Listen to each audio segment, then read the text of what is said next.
Hi, my name is Elizabeth Tillis, and I'm doing a presentation on the late Middle Ages.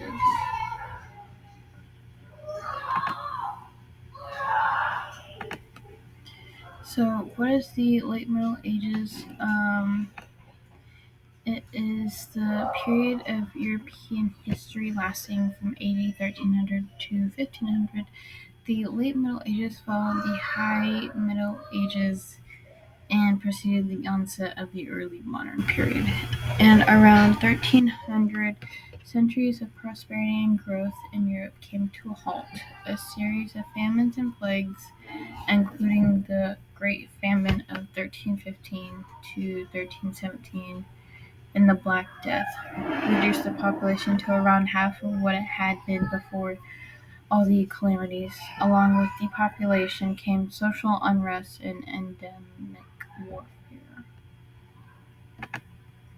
So why were the late Middle Ages important? Historians today agree that the late Middle Ages laid important groundwork for the Protestant Reformation, in particular attempts at reform of the church through a general council were,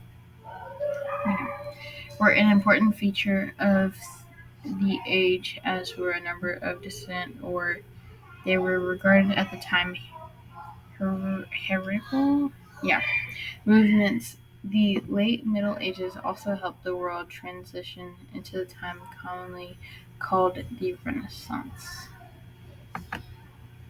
So, health in the late Middle Ages. This is going to be mostly the topic that I'm going to be talking about in my presentation. So, disease and sickness were very common in the Middle Ages.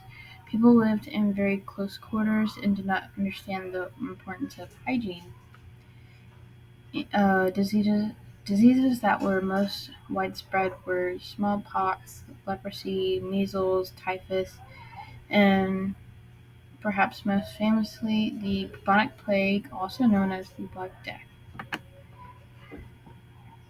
So the Black Plague.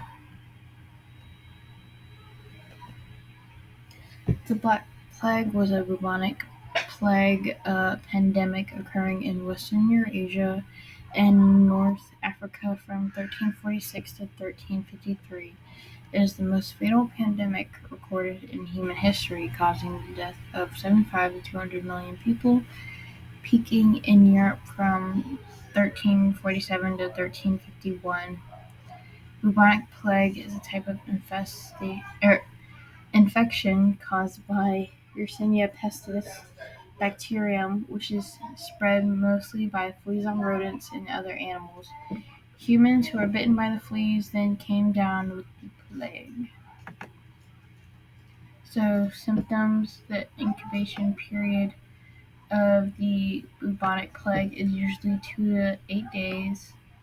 Blood and pus seeped out of these strange swellings, which were followed by a host of other unpleasant symptoms: fever, chills, vomiting, diarrhea, terrible aches and pains, and then, in short order, death. The bubonic plague attacks the lymphatic system, causing swelling in the lymph nodes. So, doctors during the plague. A plague doctor was a type of doctor who would treat victims of the bubonic plague, also known as the Black Death, during the second major outbreak of the disease across Western Europe. They were usually hired by cities to treat infected patients regardless of income, especially the poor that could not afford to pay. Plague doctors practiced bloodletting and other remedies, such as putting frogs or leeches on the buboes to rebalance the humors. A plague doctor's principal task, besides treating people with the plague, was to compile public records of plague deaths. So, treatment for the plague was mostly social distancing and quarantine.